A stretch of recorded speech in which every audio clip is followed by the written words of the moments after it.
तो hi guys, आपका स्वागत है मेरे एक नए वीडियो में। मेरा नाम है सुजीत सिंह कुशवाहा और आप लोग देख रहे हैं मेरा यूट्यूब रिएक्शन चैनल।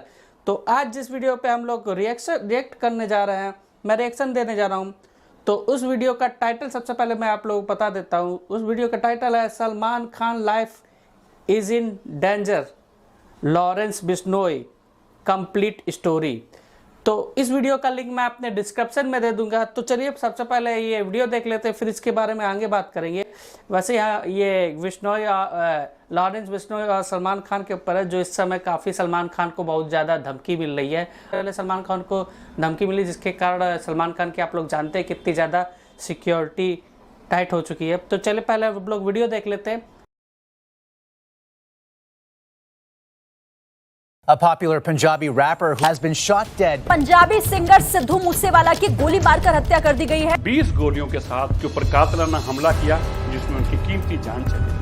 एक ऐसी घटना होती है जिसने दुनिया भर में सबके दिलों की धड़कनों को रोक दिया। Sidhu Moosewala he was shot dead. इस बेहद सनसनी घटना से सब हिल चुके थे। हर जगह उनके सॉन्ग्स को ट्रिब्यूट्स की तरह प्ले किया जा रहा था। पूरा सोशल मीडिया भरा हुआ था। नेशनली नहीं, ये इंटरनेशनल न्यूज बन चुकी थी। पर इस सबसे थोड़ी ही दूर उस वारदात का मास्टरमाइंड कानून की कैद में महफूज हंस रहा था। हम सबके लिए आज फेसबुक और व्हाट्सएप जैसी चीजें रोजमर्रा की जिंदगी में आम हो चुकी है, राइट? हम इन एप्स के थ्रू अपनी जान पहचान और पूरी दुनिया से कनेक्टेड रहते हैं। पर क्या हो अगर इन्हीं एप्स को मौत का हथियार बनाया जाए, जहां फेसबुक पर स्टेटस के नाम पर मौत के फरमान जारी किए जाएं, जहां व्हाट्सएप पर किसी की जिंदगी और मौत की कीमत लगाई जाए। ये कहानी उन फरमानों की जिनसे पंजाबी सिंगर सिद्धू मूसेवाला को दिन दहाड़े बीच सड़क पर मौत के घाट उतारा गया। ये कहानी है उस इंसान की जिसने इंडिया की सबसे सिक्योर जेल में बैठे बैठे इस प्लान को और कई ऐसे क्राइम्स को अंजाम दिया। ये कहानी है उस इंसान की जिसने बॉलीवुड में अपना खौफ पैदा किया, और उसकी कहानी किसी बॉलीवुड मूवी से कम नहीं है। एक गैंगस्टर जो बना हुआ है यूथ आइकन, एक गैंगस्टर जिसके लिए 600 से भी ज्यादा लोग मरने और मारने के लिए तैयार बैठे।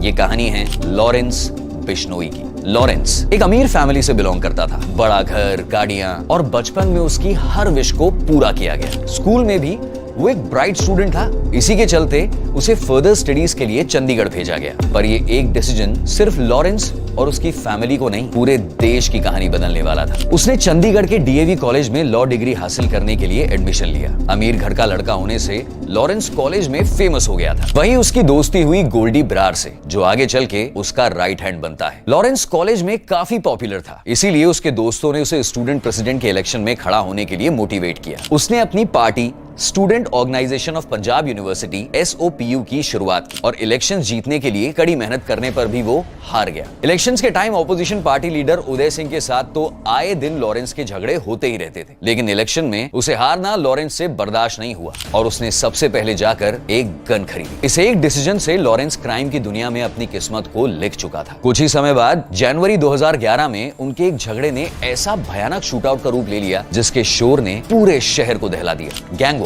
दोनों ग्रुप्स ने एक दूसरे पर फायरिंग की और यहीं से शुरुआत हुई लॉरेंस बिश्नोई की क्रिमिनल स्टोरी, क्योंकि शूटआउट के लिए उसे अरेस्ट किया गया और उसके खिलाफ पहला FIR फाइल किया गया। आज 30 साल की उम्र में उसके नाम पर 70 से भी ज्यादा केसेस दर्ज हैं। पर ये सब शुरू हुआ उस एक इलेक्शन की हार से, जब वो सिर्फ 19 साल का था। लॉरेंस अब क्राइम के रास्ते चल चुका था, क्योंकि उसने अब ऐसे लोगों से पंगा ले लिया था जो काफी पावरफुल थे। लॉरेंस ने पुलिस से बचने और अपने दुश्मनों को सबक सिखाने के लिए जग्गू भगवानपुरिया और रॉकी फजलका के साथ हाथ मिलाया। जग्गू, जो देश के सबसे अमीर और खूंखार मुजरिम माना जाता था, और रॉकी, जिसके ऊपर 23 मर्डर्स करने का इल्जाम था। इन दोनों के साथ काम करके लॉरेंस ऑफिशियली क्राइम की दुनिया में घुस चुका था और जल्द ही रैंक्स में ऊपर चढ़ गया। इनमें से जग्गू भगवानपुरिया बना लॉरेंस का गुरु, उसका मेंटर, जिसने उसे सिखाया कि पैसे और पावर का रिश्ता कितना गहरा होता है। और देखते ही देखते अगले 1 साल में लॉरेंस के नाम पर 50 से भी ज्यादा केसेस दर्ज हो चुके थे। Kidnapping, extortion, murder.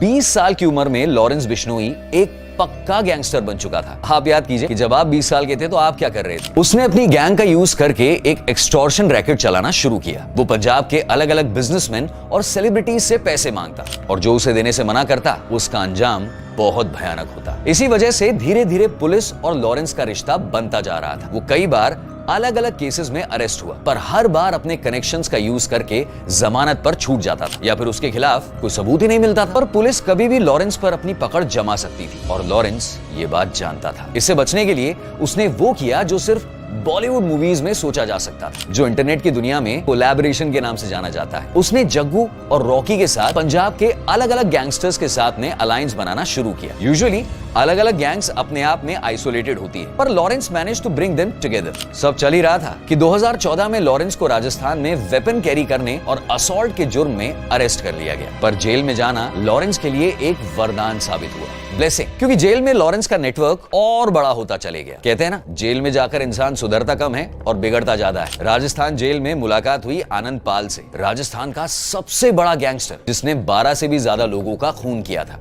धीरे धीरे उसने नॉर्थ इंडिया के कई शहरों में ऐसे अलायंसेस फॉर्म किए। हरियाणा में काला जठेड़ी, दिल्ली में जितेंद्र गोगी और भी कई लोग। अगला साल 2015 जब उसे पंजाब की एक जेल में शिफ्ट किया जा रहा था, तब अपने 8 साथियों की मदद से लॉरेंस पुलिस की कैद से भाग निकला। भागकर वो नेपाल गया, जहां उसने अपने गैंग को स्ट्रक्चराइज करना शुरू किया। इसी पावर को फ्यूल करने के लिए नेपाल में रहकर उसने एडवांस हथियार जमा किए, automatic rifles, missile guns, grenades. 6 महीनों बाद ही लॉरेंस को दोबारा अरेस्ट किया गया, लेकिन इस बार उसने पूरा गेम बदल दिया। जेल लोगों को उनके गुनाहों के पनिशमेंट देने के लिए होती है, पर लॉरेंस ने उसे अपना बेस ऑफ ऑपरेशन बना लिया। वो मोबाइल फोन का यूज करके अपने गैंग के साथ कांस्टेंट कांटेक्ट में रहता था। उसने अपने पूरे नेटवर्क को डिजिटाइज कर दिया, जहां वो व्हाट्सएप के थ्रू सुपारी लिया करता और फेसबुक पर लोगों को ओपन धमकियां दिया करता। उसकी गैंग का प्राइमरी काम है एक्सटॉर्शन। लॉरेंस का रूल था कि अगर कोई भी एक्सटॉर्शन के पैसे देने से मना करता था तो उसकी भयानक मौत पक्की, चाहे वो कोई भी हो। आज लॉरेंस का नेटवर्क इतना बड़ा है कि लॉरेंस बिश्नोई गैंग में 600 से भी ज्यादा शूटर्स हैं, जो कि ना सिर्फ इंडिया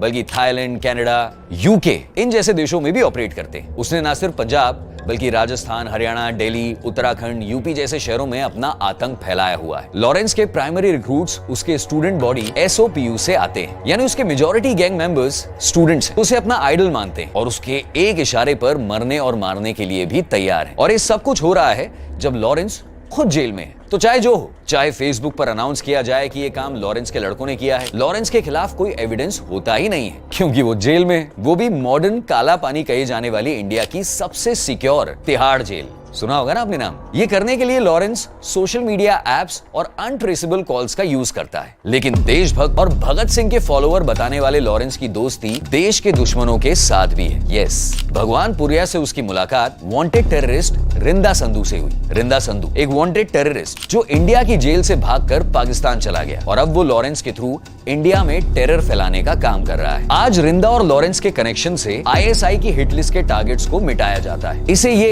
एक आपसी दुश्मनी का केस दिखाते हैं और ISI पर किसी का शक भी नहीं जाता है। इसी के साथ लॉरेंस का connection Babbar Khalsa international BKI, जो कि एक खालिस्तानी टेरर ऑर्गेनाइजेशन है, उसके साथ लगाया जाता है, जिस वजह से लॉरेंस का कनेक्शन कई हाई प्रोफाइल टारगेटेड किलिंग्स में लगाया जाता है। कनाडा, नेपाल और दूसरी कंट्रीज में लॉरेंस ने अपने शूटर्स का यूज करके कई सोशल और रिलीजियस लीडर्स की टारगेटेड किलिंग्स करवाई। इसी के साथ अक्टूबर 2022 में मोहाली में पंजाब स्टेट इंटरनेशनल पर एक RPG मिसाइल से अटैक हुआ, जिसमें लॉरेंस पर आरोप है RPG और दूसरे वेपन सप्लाई करने का। पर लॉरेंस को इंटरनेशनल रिकॉग्निशन मिली जब पिछले साल मई 2022 में international music artist Sidhu Moosewala का मर्डर हुआ। 29 मई 2022 सिद्धू मूसेवाला अपनी किसी रिश्तेदार से मिलने घर से निकला। आज किसी रीजन से उसने ना अपने साथ बॉडीगार्ड रखे और ना ही अपनी बुलेट प्रूफ कार। सिद्धू को आए दिन डेथ थ्रेट्स आया करते थे, मौत की धमकियां। कई दिनों से उसके घर के बाहर हलचल भी देखी जा रही थी। अनजान गाड़ियों का बार बार चक्कर लगाना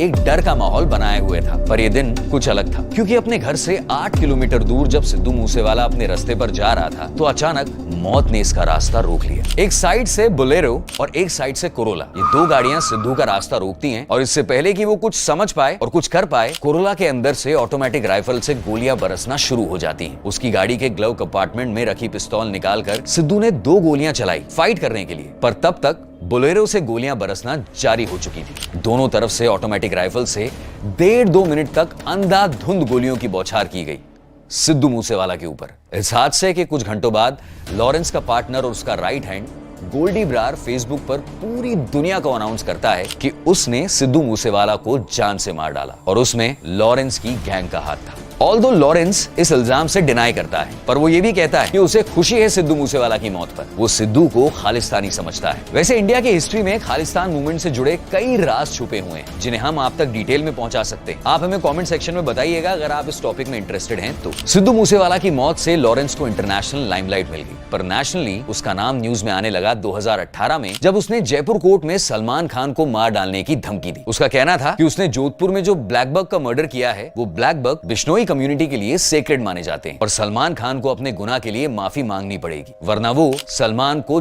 जान से मार डालेगा। इतना ही नहीं, उसने अपने साथी और शूटर संपत नेहरा को सलमान खान का मर्डर करने के लिए मुंबई भेजा। कई दिनों की प्लानिंग करने के बाद वो अपने मकसद में कामयाब होने के काफी करीब थे, जब उन्हें मुंबई पुलिस ने अरेस्ट कर लिया। लोगों को लगता है मैं गैंगस्टर हूं, पर गैंगस्टर मैं तब बनूंगा जब सलमान खान को मार डालूं। ये उसकी पहली धमकी थी। आज 5 साल बाद उसने वही धमकी दोबारा दी, जब उसने एक न्यूज इंटरव्यू दिया पूरी दुनिया के सामने, और वो भी जेल के अंदर से। जिंदगी का लक्ष्य तो सर सलमान खान को मारना ही है। रावण का भी अहंकार था, सलमान खान को भी है। रावण का अहंकार तोड़ा गया था, सलमान खान का अहंकार मैं तोड़ूंगा। सिद्धू मूसेवाला की मौत के बाद से लॉरेंस बिश्नोई के गले का फंदा कसता जा रहा है। उसके कई शूटर्स को पुलिस ने अरेस्ट किया है और कईयों को एनकाउंटर में मार गिराया है, पर लॉरेंस बिश्नोई की पॉपुलैरिटी और उसके खौफ आज भी कायम है। उसने जेल को अपना किला बना लिया है, जहां वो सुरक्षित अपने क्राइम्स को अंजाम दे सकता है और किसी भी तरह से उन क्राइम्स को उसके साथ नहीं जोड़ा जा सकता। वो आज एक गैंगस्टर ही नहीं, बल्कि यूथ आइकन है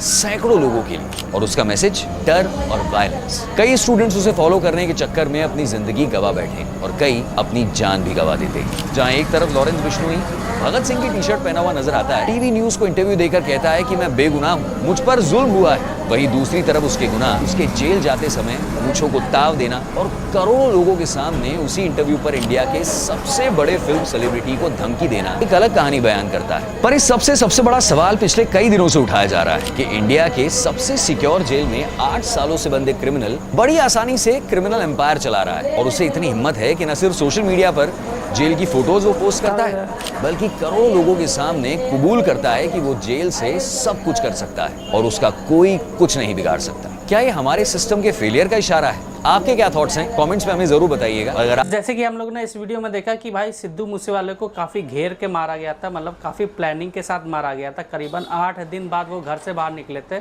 और अपने किसी रिश्तेदार के यहाँ जा रहे थे, तब उनको आगे से पीछे से दोनों तरफ से घेर लिया गया और गोलियों से भून दिया गया था। उनने कोशिश भी की थी कि भाई लड़ने के लिए तो दो गोलियां फायर भी की थी, लेकिन उन लोगों के पास इतने हाई प्रोफाइल वाले जो गन थे, उनके सामने वो अकेले क्या ही करते। और बात करते सलमान खान की, तो आप लोग तो जानते ही हैं कि लॉरेंस की तरफ से उनको धमकी मिली है, जिसके कारण उनकी सिक्योरिटी इतनी ज़्यादा टाइट कर दी गई है और बहुत ही ज़्यादा इस समय टाइट कर दी गई। पहले वो बालकनी पे भी आते थे सलमान खान और अपने फ़ैन को हाय हेलो करते थे, लेकिन जब से लॉरेंस की तरफ से धमकी मिली तब से वो बालकनी में भी नहीं आते हैं। और एक चीज़ और भी है कि वो बंदा पिछले 8 साल से, लॉरेंस पिछले 8 साल से तिहाड़ जेल में बंद है, और तिहाड़ जेल में बंद होने के बावजूद भी वो अंदर ही से किस तरीके से फ़ोटो भेजता, किस तरीके से भेजता, ये तो मेरे को भी नहीं मालूम। ये किस तरीके से अंदर से फ़ोटो भेजता और पूरी मतलब फेसबुक पे पोस्ट भी करता है। भाई ये तो भाई अपने सिस्टम का फेलियर ही कहा जाएगा, क्योंकि भाई कोई अगर जेल के अंदर बंद है तो वो अंदर से फेसबुक पे किस तरीके से फ़ोटोओं को पोस्ट कर सकता है और किस तरीके से मतलब जेल की फ़ोटो भेज सकता है और किस तरीके से जेल के अंदर से प्लानिंग करके लोगों को धमकी दे सकता है। तो भाई इस पर थोड़ा इंडियन गवर्नमेंट को तो थोड़ा ध्यान देना ही चाहिए। इसमें यही कहना चाहता हूँ कि जो लॉरेंस है, यही दिमाग अगर देश की बरकत के लिए लगाते या कोई पॉजिटिव चीज़ के लिए लगाते तो उससे उनको एक अलग पहचान मिलती है और देश के लिए कुछ बड़े काम कर सकते थे, देश का नाम ऊंचा कर सकते थे। तो चलिए फ़िलहाल आप लोगों को क्या लगता है प्लीज़ कमेंट करके ज़रूर बताइएगा। तो चलिए फ़िलहाल आज के लिए इतना ही, मिलता हूँ मैं अपने अगले वीडियो में। ओके बाय, जय हिंद एंड वंदे मातरम।